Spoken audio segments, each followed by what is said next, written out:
Mario is a series near and dear to my heart that has gathered a bit of a cult following over the years by presenting players with a simplistic yet fun set of RPG mechanics set in a charmingly cartoony world based around the famous red-capped plumber. The series started with Paper Mario for the 64 as a sequel to 1996's Super Mario RPG Legend of the Seven Stars, but ended up as its own IP and has seen 5 games to date: Paper Mario the Thousand Year Door, Super Paper Mario Sticker Star, and Paper Mario Color Splash. 6 if you include Mario and Luigi Paper Jam.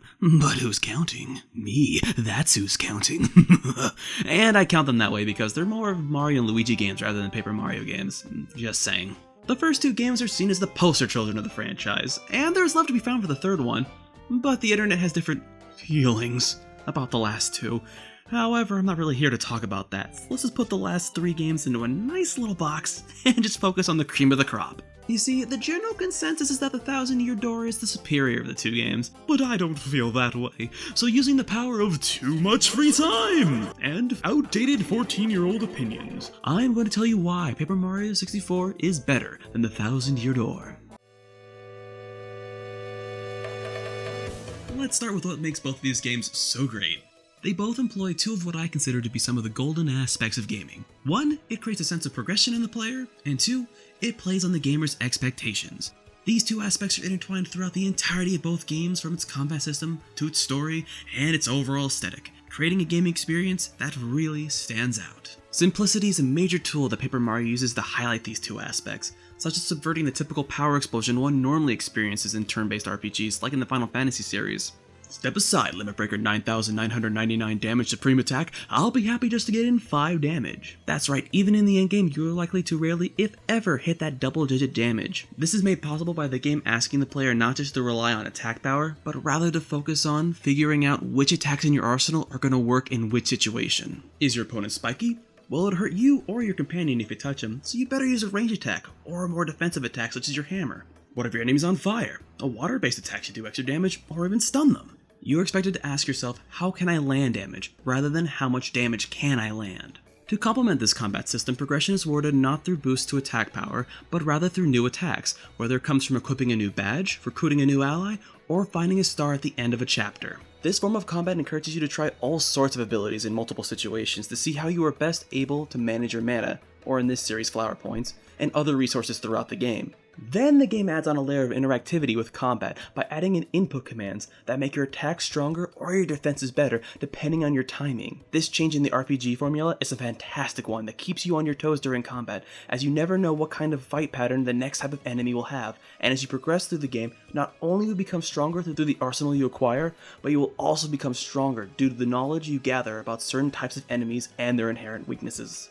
And in this way, progression is not only something that happens in the game, but it happens in you, the player. So you have this sense of progression rather than just seeing it happen. You feel like a more knowledgeable player because you start to understand the attack patterns of every particular species. Simplicity is also a defining factor for the art style of this series, as all the characters and enemies are tiny paper cutouts that inhabit a minimalistic 3D world that feels akin to a 3rd grader's diorama. This is where the charm of the game starts to make itself really apparent. As you explore each new area, you are welcomed by colorful and diverse locales that house all sorts of creatures, both from the Mario universe and ones new to this series. You never know what kind of quirky yet fun conversation and situation you're going to hit next, and while some of the writing can feel a little childish, it comes off more as a unique flavor that serves a respite from the melodramatics that are usually present in RPGs. Some great standout moments include when Lord Crump breaks the 4th wall to tell you, the player, not to tell Mario that he's disguised as a member of your pirate crew, even though it's pretty obvious. Another one is when King Goomba's underlings hides his fort destroying button outside of the fort, and then he asks Mario just not to touch it, after he's already pressed it. Oh, and guessing this guy's name. Tony No. What? No? Okay, well how about Jinlator? Still no? Well, I guess he could be Dupless? Wait, his name's Dupless? What? What kind of Windows XP user names their child Dupless?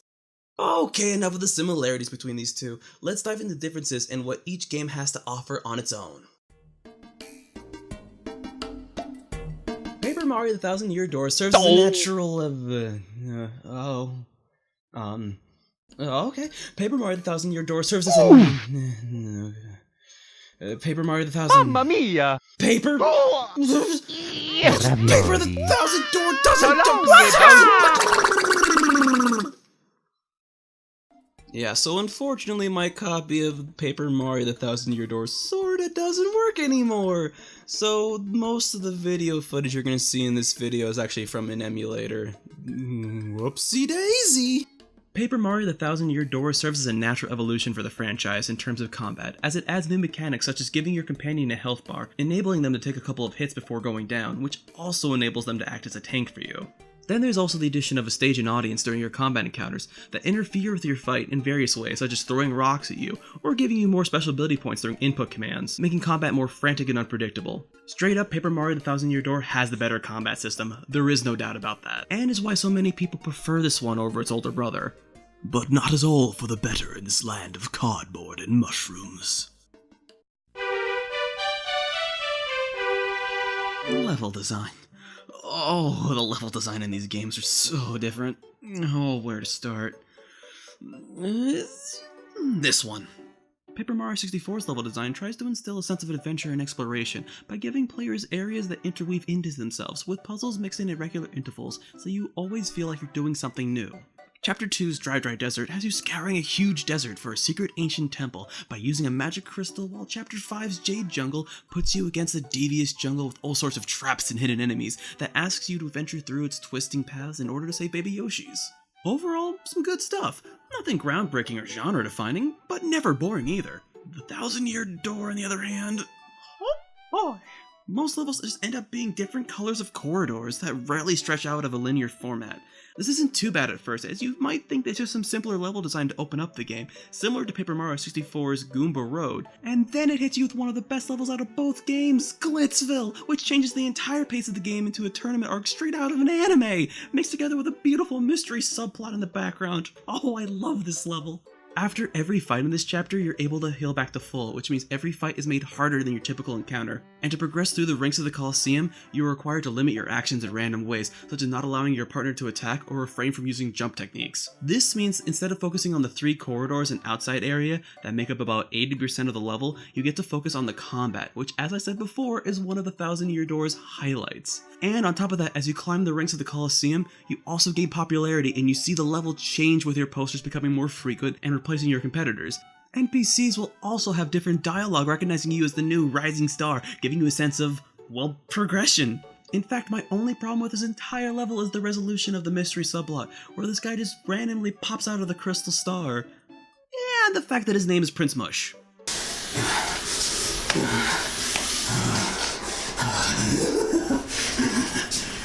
What are you doing with that banana and hammer? I'm making a Paper Mario video. What? Wait, what? No.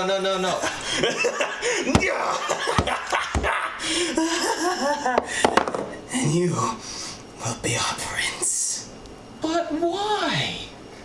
The reason I hype this level up so much is because it fools you into thinking, hey, even though the levels are simple straight lines, at least the developers know how to take your focus away from that.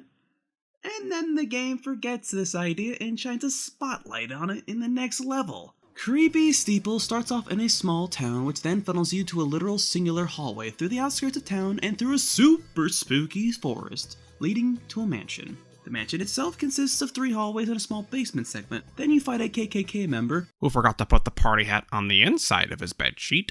and then the level ends, making this level a little short, but nothing insulting. But it doesn't actually end there, as he who can't be named steals your body and forces you to backtrack through the spooky forest and return to town. Then you find Vivian and find out you have to go back to the mansion. So another trip through the forest and you find the P. And then you have to go back to town again. So once more through the forest to tell Rumpelstiltskin his name, where he then has the audacity to run back to the mansion. So once again through the forest, and you arrive to the mansion where you beat him and finally reach the true end. Why is half of this entire chapter dedicated to going back and forth through a single boring corridor? It's not like the enemy variety changes. In fact, the enemies found here are all from the first Paper Mario, so if you played the first game, this whole 30-minute segment of snaking from one side of the forest to the other offers practically nothing in terms of new gameplay. But maybe I'm being a little harsh. I mean, one bad level doesn't make a bad game, and it's not like they do it again. Except in the next level where they do it again. Only this time it's on an island. Legitimately, the first half of the next chapter goes like this. Start at camp. Go through the jungle hallway. Save this guy. Go through the jungle hallway. Get told no by this guy. Go through the jungle hallway. Find a coconut. Go through the jungle hallway. Get the soda. Go through the jungle hallway. Give this guy the soda. Go through the jungle hallway. Get this guy to follow you. Go through the jungle hallway. And then you get to continue with the rest of the level. And yes, the jungle hallway is also filled entirely with enemies from the first game. But hey, maybe I'm being a little harsh. It's not like half of the next level takes place in a hallway like Train. Oh wait, that is what it do. The unfortunate side effect of all this too is that it makes the first two lackluster levels seem even more lackluster, and it brings to attention the fact that despite Glitzville being a stellar level, it all took place in a very small and unvaried space. This all culminates into my main issue with the Thousand Year Door. The game feels less like an adventure than the first one due to multiple sets of awkward back and forth pacing, where combat is just a repeating obstacle you have to jump over, which clashes with not only its revamped system, but the spirit of an RPG in general. It just makes me sad. I know I'm focusing quite a lot on the level design of this game and giving it maybe a little too much flack, but man, just compared to everything else that's in both these games, it just stands out like a sore thumb. The soundtrack's pretty good though.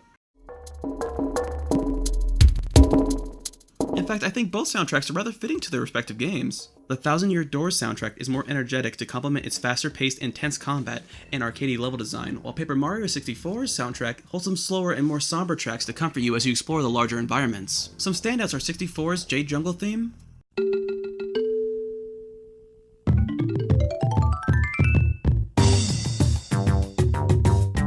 the Thousand Year Door's X Not Fortress theme,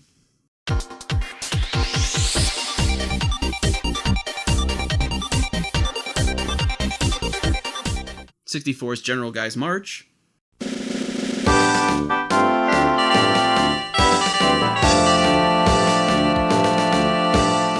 and the Thousand Year Door's Hooktail boss theme.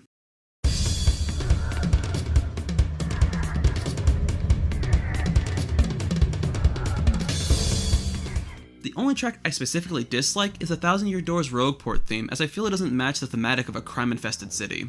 Graphically, the games have some trade-offs. The Thousand Year Door has crisper models on most everything, and better animations thanks to the power of the cube, but has less character models in general. To convey emotions on the characters, Paper Mario 64 usually puts in a couple of unique sprites, where the Thousand Year Door just tends to show the characters running back and forth with their normal movement animations. It's honestly not that noticeable since the writing steals the show, but it was something I noticed while making this video. The backgrounds in the Thousand Year Door have a construction paper look, which is sometimes a step down from 64's pastel-inspired backgrounds, while also serving as an improvement to some of 64's more bland backgrounds. It kinda hits this midway point of never being better than 64's best, but never more bland than the worst that the 64 has to offer. So it evens out in my book.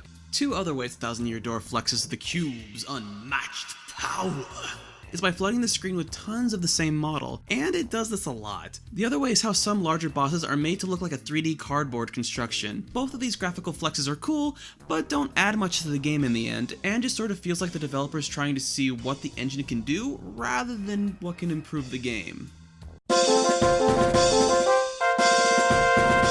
Okay, look, I know I should be hating on the Thousand Year Door more because this video is, about how the 64 version is the better of the two. But I love this game. I just think that the original provides a more well-rounded experience. That being said, the Thousand Year Door is a delightful game that not only serves as a good sequel, but as an homage and love letter to its predecessor. I mean, look at what's in this game. Every chapter ends with a glance at what the princess is doing, just like in 64. Each game has an overworld town with a sub-dungeon underneath it. Both games share ending thematics, similar enemies, similar mechanics. Heck, even the boss of both chapter 3s are the same species. It is obvious that the creators of the Thousand Year Door loved Paper Mario 64. And if you love 64, you'll love the Thousand Year Door, and vice versa. I'll end this video by saying this. If you love RPGs, give these games a shot. They offer an RPG experience that still feels fresh to this day, and has childlike wonder and glee sewn into every bit of the code. And cheers, hoping we see these games up on a virtual console in the upcoming years. Go ahead, say the line. I am a Mario.